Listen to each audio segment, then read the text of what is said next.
अस्सलाम वालेकुम दोस्तों, क्या हाल चाल है जी। मैं हूं सऊदी अरब के शहर मदीना पाक में नबी पाक सल्लल्लाहु अलैहि वसल्लम के शहर मदीना में मौजूद हूं। और अब इस वक्त मैं मौजूद हूं हज़रत सलमान फ़ारसी के बाग में। और आपको पता है कि इस बाग की क्या अहमियत है।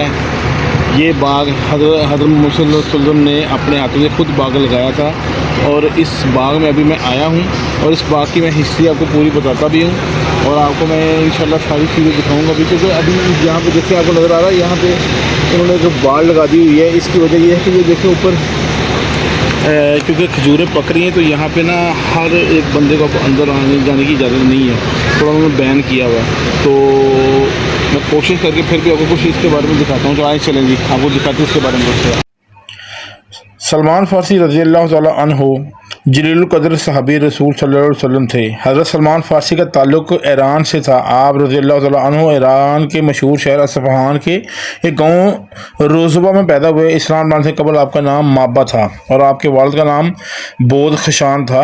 आप इस्लाम कबूल करने से पहले ज़रतुश्त मतलब यानी कि मजूसी जो होता है ना, उसके पैरोकार थे, लेकिन हक़ की तलाश में फ़ारस से निकले, अपना आबाई मज़हब मजूसियत छोड़कर ईसाईयत इख्तियार की और बिलाखिर नबी करीम सल्लल्लाहु अलैहि वसल्लम की बारगाह में पहुंचकर इस्लाम कबूल कर लिया। हज़रत सलमान फ़ारसी की ज़िंदगी हक़ की तलाश और जस्तजू से इबारत थी। आपके कबूल इस्लाम का वाक़या भी बहुत ज़्यादा दिलचस्प और असर अंगेज़ है। आपका ताल्लुक़ मजूसियों से था, लेकिन आपके दिल में एक चिंगारी रोशन थी जो उन्हें बेचैन किए रखती थी। और वो सोचते थे कि अगर ये आग जिसे हम खुद रोशन करते हैं ये हमारा खुदा तो कभी नहीं हो सकती। आपके वालिद बोध खशान एक बड़े आतिशकदे के मोहतमम भी थे। एक दिन उन्होंने हज़रत सलमान फ़ारसी से कहा कि आज मैं खेतों में नहीं जा सकूंगा, इसलिए आज खेतों की देखभाल तुम्हारे ज़िम्मे है। हज़रत सलमान फ़ारसी ने हामी भर ली और खेतों की तरफ चल दिए। रास्ते में ईसाइयों का गिरजा नजर आया, आप वहाँ चले गया। उनकी इबादत के तरीके से बहुत मुतासर हुए और उसी दिन अपना आबाई मज़हब छोड़कर ईसाईयत कबूल कर ली।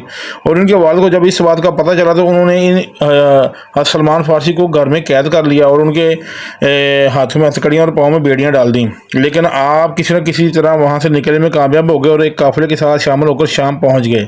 लेकिन हक़ की तलाश का ये सफ़र यहीं नहीं रखा। आप हक़ की तलाश में करिया करिया मुल्कों मुल्कों बढ़ते रहे। शाम से इराक़ और वहाँ से तुर्की और फिर अमूरिया पहुँचे। अमूरिया पहुँचकर आप वहाँ के बड़े पादरी की खिदमत में रहने लगे। उस पादरी का जब वक्त अजल आया, यानी वो मरने लगा, तो उसने हज़रत सलमान को बुलाकर कहा, मेरे बेटे अब मैं इस दुनिया से रुखसत होता हूँ। अब नबी आखिरुज़्ज़मां के ज़हूर का वक्त करीब आ पहुँचा है, जो सहराए अरब से उठकर दीने हनीफ को ज़िंदा करेगा और इस ज़मीन की तरफ हिजरत करेगा जहाँ खजूरों की कसरत होगी। उसके दोनों शानों के दरमियान मोहर नबूवत होगी। वो हदिया कबूल करेगा लेकिन सदका को अपने लिए हराम समझेगा। तुम जब उस नबी पाक का ज़माना पाओ तो उसकी खिदमत में ज़रूर हाज़िर होना। उस मर्द दरवेश के इंतकाल के बाद हज़रत सलमान फ़ारसी इस जस्तजू में रहने लगे कि कोई काफ़िला मदीने की तरफ जा रहा हो तो उसमें शामिल हो जाएं। आपकी जस्तजू एक दिन रंग ले आई और कबीला बनु कलब का एक काफ़िला अमूरिया से गुजरा। आप इस काफ़िले में शामिल हो गए, लेकिन रास्ते में काफ़िले वालों की नीयत ख़राब होगी और ये काफ़िला वादी अल करा पहुँचा तो उन्होंने हज़रत सलमान फ़ारसी को यहूदियों के हाथों फ़रोख्त कर दिया। आपने उसको अपनी किस्मत समझ लिया, लेकिन उसके बावजूद हक़ की तलाश की जो चिंगारी आपके सीने में रोशन थी वो मौजूद रही। एक दिन एक यहूदी का रिश्तेदार जो मदीना का रहने वाला था उससे मिलने आया, तो उसको एक ग़ुलाम की ज़रूरत थी और उसने हज़रत सलमान फ़ारसी के मालिक से उन्हें ख़रीद लिया और मदीने ले आया।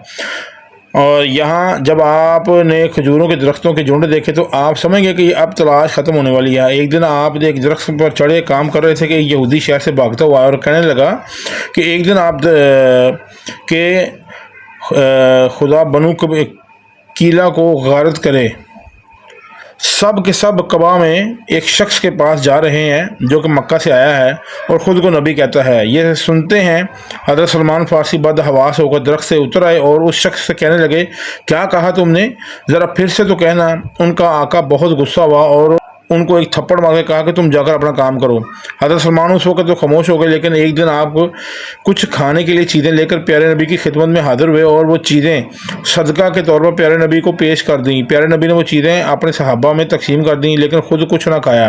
अगले दिन दोबारा कुछ चीज़ें लेकर हाजिर हुए और उन्होंने खाने पीने की चीज़ें बतौर हदिया प्यारे नबी की खिदमत में पेश कर दी। प्यारे नबी ने खुद में वो चीज़ें खाई और सहाबा में भी तकसीम कर दी। हज़रत सलमान की खुशी का कोई ठिकाना ना था, क्योंकि आखिरी नबी की बताई हुई 2 निशानियाँ तो पूरी हो गई थी। अब आखिरी निशानी यानी मोहर नबूवत को देखना रह गया था। चंद दिनों बाद आपको पता चला कि नबी करीम सल्लल्लाहु अलैहि वसल्लम एक जनाजे के साथ बकी कब्रस्तान गए। हज़रत सलमान भी वहाँ पे पहुँच गया और प्यारे नबी को सलाम करके अपने आप सल्लल्लाहु अलैहि वसल्लम के पीछे खड़े हो गए। मौका मिले तो मोहर नबूवत का मुशाहिदा भी कर लूँ। प्यारे नबी ने आपकी कैफियत को भांप लिया और अपनी पुष्ट से कपड़ा सरका दिया। हज़रत सलमान फारसी ने कांपते होंठों से मोहर नबूवत को बोसा दिया और कलमा पढ़कर दार इस्लाम में दाखिल हो गए। तो अभी दोस्तों मैं आपको दिखाऊं कि ये बाग के साथ ना एक बहुत बड़ी ये शॉप बनी हुई है और हाजी हज़रात यहाँ पे आके ना खजूरों की ना जो मुख्तलिफ के इकसाम है वो यहाँ से आके ख़रीदते हैं और इनको यहाँ से मदीने में बहुत सस्ती और अच्छी खजूरें यहाँ पे मिल जाती हैं। और जितने भी हाजी यहाँ पे आते हैं ये हज़रत सलमान फ़ारसी का जो बाग है उसकी ज़ियारत करते हैं और उसके साथ ही ये यहाँ पे दुकानें बनी हुई हैं। तो यहाँ पे आके अच्छी अच्छी इकसाम जो है ना खजूरों की वो अवेलेबल हैं और वहाँ पे आके हाजी हज़रात यहाँ पे ना खजूरें ख़रीद रहे हैं। मैंने भी यहाँ से मुख्तलिफ़ किस्म की खजूरें ख़रीदी थी, अच्छी क्वालिटी की खजूरें हैं। और आपको पता है कि मदीना की खजूर हो और वो अच्छी ना हो, ये कैसे हो सकता है। तो ये यहाँ पे काफ़ी रश लगा हुआ है, तो आवाम यहाँ पे जोक ज़ा जोक आ रहे हैं हाजी हज़रात और यहाँ पे आके ना खजूरों की ख़रीदारी कर रहे हैं। तो दोस्तों आज का व्लॉग हम करते हैं यहीं पे ख़त्म। उम्मीद है कि आपको ये मेरी वीडियो बहुत अच्छी लगी होगी। कमेंट करके लाजमी बताइएगा और चैनल को लाजमी सब्सक्राइब कर दीजिएगा। तो इजाज़त चाहते हैं जी, इंशाल्लाह अगले व्लॉग में आपसे दोबारा किसी और जगह पे मुलाकात होती है जी। तब तक के लिए इजाज़त दें, अल्लाह हाफिज़। बात यह है कि अभी हर किस्म के बंदे के लिए यहाँ पे दाखिला ममनू है। उन्होंने बाड़ लगा दी है, बाग को उन्होंने सेव किया हुआ है क्योंकि यहाँ पे खजूरें लगी हुई हैं और पकने वाली हैं, तो इसलिए उन्होंने हर बंदे का दाखिला यहाँ पे बंद किया हुआ है। आप देख सकते हैं मेरे पीछे, ये देखें, ये है हज़रत सलमान फ़ारसी का बाग। कर रहा हूँ आपको दिखाने की, लेकिन चूँकि उन्होंने आगे दीवार की हुई है इसकी वजह से वो बाग के अंदर नहीं जा सकते। आपको मैंने बताया कि बाग का जो है वो आपको नज़र आ रहा है कि वहाँ पे खजूरें पकी हुई हैं और उनकी सेफ्टी के लिए उन्होंने हर तरह की जो एंट्री वो बंद की हुई है। बाग के अंदर आप नहीं जा सकते।